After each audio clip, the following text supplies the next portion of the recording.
Quando Jesus passou por ali, as pirâmides já estavam com 2.500 anos no mínimo.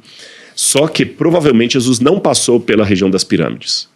Embora nós não saibamos para onde no Egito que eles foram, o Egito era próspero. Nessa época o Egito fazia parte do Império Romano, não era mais um país independente. Desde Cleópatra, aqui Pompeu chegou ali com Júlio César e Marco Antônio, o triunvirato, e tomaram o Egito. E Cleópatra também não era egípcia, era grega, mas isso é outra história. O Egito era uma grande província romana.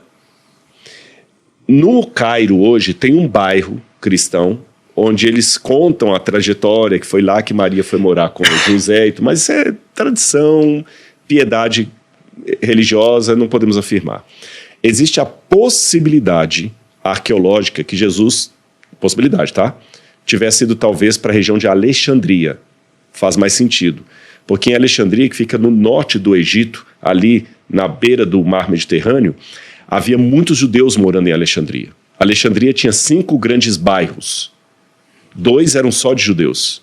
Paliutema, que eles chamavam, só de judeus. Muitos judeus migravam para Alexandria. Então, fugindo da jurisdição de Herodes, faz mais sentido que eles fossem para um lugar onde houvesse mais judeus, porém longe de Herodes. Você está entendendo? É como muita gente, muitos que migram para a Europa fugindo de países em guerra, mas ele vai escolher morar na Europa onde? Num bairro onde há pessoas mais da etnia deles. É tipo o brasileiro mudar para os Estados Unidos e ele mora em Orlando porque lá é uma colônia de brasileiros. Exatamente, exatamente. Bingo, é isso aí. Bom, e aí, beleza. E aí a gente entra agora na obscura infância de Jesus. A infância não sei nada. Eu também não sei nada, não.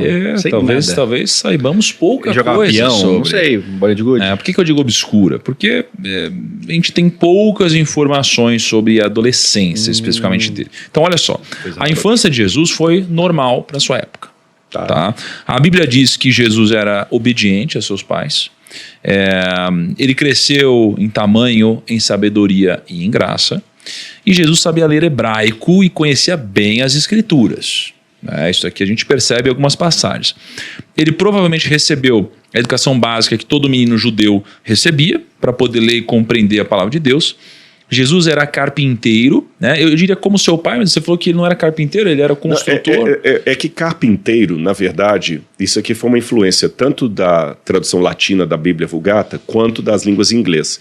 Você sabe que no hemisfério norte, o construtor trabalhava mais com madeira. Tanto é que em inglês, carpenter é quem faz casa. Carpenter é quem faz casa. É que no Brasil, carpinteiro, às vezes é confundido com marceneiro. Mas nesse caso aqui, então, eu entendo que Jesus ele era o quê? Ele... Construtor. Como o pai dele. Que mexia com madeira. Com madeira ou pedra, o material que tivesse mais na Galileia era mais pedra, tinha pouca, mas telhada, porta, ou casa mesmo, edificação de casa. Lembra, a palavra grega, em todas as vezes que fala carpinteiro, Jesus, filho do carpinteiro, Jesus como carpinteiro, é a palavra tecton. Tecton é construção. Perfeito. Construtor, melhor dizendo. Tecton é o construtor. Arquitecton é o chefe do construtor, arquitetura. E aí, quando você estava falando, Kaique, sobre a influência do pai na vida de Jesus, olha que Jesus era carpinteiro como seu pai. Cara, que lhe ensinou a profissão durante a sua adolescência. Essa profissão era uma profissão bem remunerada na época? Tipo assim, dá pra considerar, então, sei lá, aquele... O Rodrigo vai responder melhor, mas assim, parece que é uma coisa humilde, mas não é uma coisa humilde. É uma profissão de quem ganha dinheiro na época. Ganhava bem. O cara Jesus não era pobre, igual as pessoas falam. Não, porque ele sabia construir, né? Ele criava as coisas.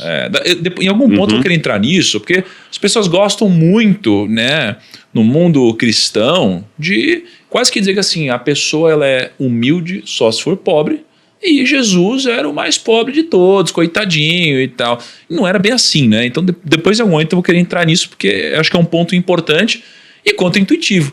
E acho que, inclusive, que as pessoas usam muito isso para se justificar nos dias de hoje. Mas depois eu quero entrar com calma, tá? Então, beleza. Então, o pai dele ensinou essa profissão para Jesus. Olha a influência, a importância da criação, né, dos pais. E ele também teria contato com a agricultura. Ele não teve grandes estudos como outros rabinos, porque a sua sabedoria vinha de sua vida de comunhão com Deus, né? Ele tinha aqui uma proximidade com o pai. E aí, a gente tem uma história de quando Jesus tinha 12 anos. Ah, é verdade. Lembra? A gente visitou até. Sim, né? sim. Ali. Então, quando Jesus tinha 12 anos... o bar mitzvah dele? Eu tô falando falando. O bar mitzvah hoje são 13 anos. Mas há alguns autores que pensam que pode ser o bar mitzvah de Jesus, porque é aquilo que eu falei, 13 anos no judaísmo de hoje. Será que no judaísmo do primeiro século era 13 anos também, ou 12? Perfeito. Então, eu até lembro aqui que a gente viu, né? Vários bar mitzvahs acontecendo, pessoal cantando e tudo mais. Que era tradição, né? E quando Jesus tinha 12 anos, ele foi para Jerusalém com os pais dele celebrar a Páscoa. Quando os pais dele voltaram para casa, eles não repararam que Jesus tinha ficado para trás. Então eles tinham esquecido Jesus. Isso aí. Né, ali. Responsabilidade. Tipo, eu esqueci minha filha no shopping, né? Não, mas cara, seus pais já te esqueceram em algum lugar? O meu já. Não me esqueci, mas eu tenho uma lembrança que eu tava, tipo, numas casas bahias da vida, assim. Aí eu sentei no sofá pra ficar assistindo TV e tipo assim, não avisei meus pais, e meus pais ficaram me procurando, tipo, por 1 hora, assim, ó. E eu sentadinho, assim, vendo TV, assim, ó. E todo mundo maluco. Cara, eu fiquei um pouco confuso. A Páscoa... Eu achava que a Páscoa tinha nascido, assim, a celebração depois da morte de Jesus. Boa pergunta dele. Boa pergunta, porque simbolicamente mudou um pouco a definição de Páscoa, faz sentido. Deixa eu terminar só esse trecho, aí eu queria que você explique pra gente confuso, o que mudou, né? O Rodrigo vai falar que a Páscoa que a gente comemora não é verdade. Eu não vou acreditar mais em nada, cara. Eu vou falar, cara, do presépio é mentira. Mas, cara, tem uma coisa que eu vou te falar. Eu vou te falar um negócio que é mentira também. Não. É sério? Tá preparado? Papai Noel não existe. Não sabia disso? Essa é uma loucura. E aquele coelhinho de chocolate, aquele ovo de chocolate não foi o coelho que botou. Não foi o coelho que botou. Olha só, né? Derrubando mitos. Então, olha só, de repente os pais de Jesus falam, ih, caramba, Jesus ficou lá no templo. Deus do céu, esquecemos. Né? E eles pensavam que Jesus ele tinha ficado com os outros parentes. Ou tava assustado com medo. Aí depois de procurar por 3 dias, eles encontraram o menino no templo, escutando e fazendo perguntas aos mestres da lei. Só que ele tinha 12 anos. Né? Então, os pais repreenderam Jesus por não por não se preocupar com eles, mas ele respondeu que ele estava na casa do seu pai.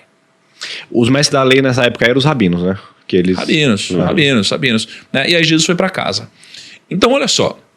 Agora eu vou ler o que está na Bíblia.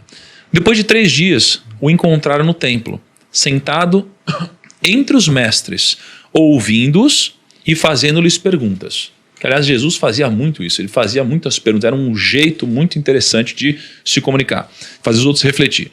Todos os que o ouviam ficavam maravilhados com o seu entendimento e com as suas respostas. Quando seus pais o viram, ficaram perplexos. Sua mãe lhe disse, filho, por que você nos fez isto? Seu pai e eu estávamos aflitos à sua procura. Ele perguntou, por que vocês estavam me procurando? Não sabiam que eu devia estar na casa de meu pai? Mas eles não compreenderam o que lhes dizia. Então vamos lembrar, ele tinha 12 anos, ele estava discutindo com gente de alto nível, né, os mestres da lei, rabinos, ele estava deixando todo mundo encantado. Imagina, cara, como uma criança de 12 anos tem tanta sabedoria? Claro, ele é Jesus. Né? Então, nessa